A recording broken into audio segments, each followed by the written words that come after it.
Cuando compramos una vivienda, ¿quién tiene que pagar los impuestos? Depende del sujeto, o sea, porque nacen obligaciones de pago de impuestos tanto para la parte que compra como para el que vende. ¿El comprador qué impuestos tiene que pagar? El que compra una vivienda tiene que pagar en principio dos tipos de impuestos, bueno, dependiendo si la vivienda es de primera o de primera mano, es decir, que la compra directamente al promotor. En este caso tendrá que pagar en Canarias el IJIC y aparte tendría que pagar el impuesto de actos jurídicos documentados, se llama, que en Canarias es del 1%. El 1% sobre el valor de la vivienda. Si lo que va a comprar es una vivienda que no es de primera mano, o sea, es decir, que no la compra el promotor, sino que la compra de segunda mano, o sea, de un tercero, solamente se genera un impuesto y es el impuesto, el que llamamos el impuesto sobre transmisiones patrimoniales. Aproximadamente, ¿cuánto es el importe que tiene que pagar?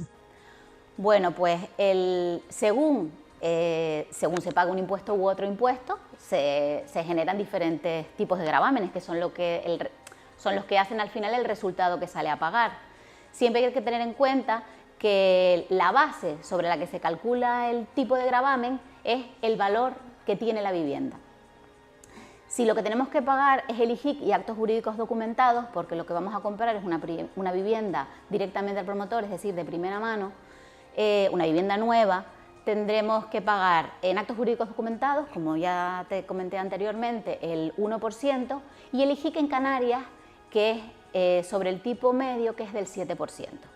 Si por el contrario lo que vamos a comprar es una vivienda usada, una vivienda de segunda mano, lo que tendremos que pagar es el impuesto sobre transmisiones patrimoniales, que en Canarias a día de hoy tiene un tipo de gravamen del 6,5%. Siempre estos tipos se aplican sobre el valor de compra, sobre el valor de la vivienda que vamos a adquirir. ¿Y el vendedor, cuando vende, también tiene que pagar impuestos? El vendedor, cuando transmite una vivienda, también tiene que pagar impuestos. En primer lugar, tiene que pagar el impuesto que se genera por el beneficio, por la pérdida de esa venta. ¿Cómo se calcula ese beneficio o esa pérdida? Pues es la diferencia es la diferencia entre el valor de transmisión y el valor de adquisición.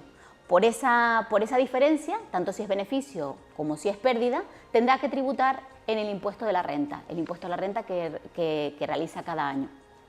También, cuando uno vende o transmite una vivienda, nace otra obligación de pago, que es la obligación de pagar el impuesto sobre el incremento del valor de los terrenos de naturaleza urbana, la popularmente conocida plusvalía municipal. ¿Y si lo que vende es su vivienda habitual, tiene que pagar por el beneficio?